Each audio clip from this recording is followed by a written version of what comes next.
प्रणिपात, जैसे तुम भारत के बंटवारे का कारण समझते हो, उसके बारे में ये एक बात तुम्हें बिल्कुल नहीं पता होगी। दरअसल बात है 1947 की, जब भारत और पाकिस्तान का बंटवारा हुआ। तभी मानव इतिहास का सबसे बड़ा माइग्रेशन हुआ, जिसमें 2 करोड़ आदमी से भी ज़्यादा शामिल हुए। कई लोग पाकिस्तान जा रहे थे और आधे हिंदुस्तान आ रहे थे पाकिस्तान से। सरकार को पता था कि दंगे होने निश्चित है, इसीलिए उन्होंने बॉर्डर सिक्योरिटी फोर्स बनाई, लगभग 55,000 सैनिकों की। लेकिन फिर भी दंगे कम नहीं हुए। 15 अगस्त 1947 की शाम को एक ट्रेन लाहौर से अमृतसर स्टेशन की ओर आया। आमतौर पर जब भी ट्रेन आता था तो अफरा तफरी मच जाती थी, सब अंदर जाना चाहते थे, कोई बाहर आना चाहता था, क्योंकि उस वक्त भी माइग्रेशन का ही प्रोसेस चल रहा था। लेकिन उस दिन ऐसा कुछ नहीं हुआ, पूरा स्टेशन पर सन्नाटा छा गया।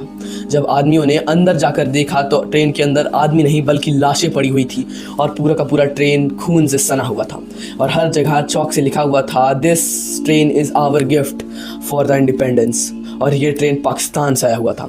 ऐसे ट्रेन के और भी 1-2 इंसिडेंट हुए, पर फिर भी सरकार का असली नाइटमेयर पंजाब नहीं बल्कि बंगाल था, क्योंकि पंजाब में तो उन्होंने 55,000 के सैनिक की बॉर्डर सिक्योरिटी फोर्स तो बना दी, पर बंगाल में ऐसा कुछ भी नहीं हुआ।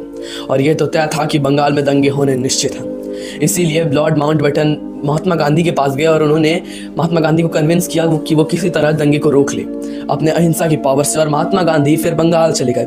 वहाँ पर उन्होंने हैदरी हाउस में एक मुस्लिम के साथ रहने का सोचा, जो जिसे कि लोग द बचर ऑफ कलकत्ता कहते हैं। और इससे महात्मा गांधी के सपोर्टर भी काफ़ी नाराज़ हुए। लेकिन सोचने वाली ये बात है कि आज़ादी के दिन कोई भी दंगा नहीं हुआ, और पूरा का पूरा बंगाल सिर्फ खुशी में डूबा हुआ था। लेकिन इसके कुछ ही दिन बाद दंगे होने फिर से चालू हो गए। 2 हैंड ग्रेनेड्स फेंके गए कुछ ट्रक्स के ऊपर, जो कि मुस्लिमों को ले जा रहा था, और दंगा होना फिर से चालू हो गया। तो गांधी जी ने सोचा कि मैं आमरण अनशन करूंगा। फिर उन्होंने भूख हड़ताल किया, और फिर सिर्फ 3 दिनों के अंदर अंदर ही उनकी हालत बद से बदतर हो गई।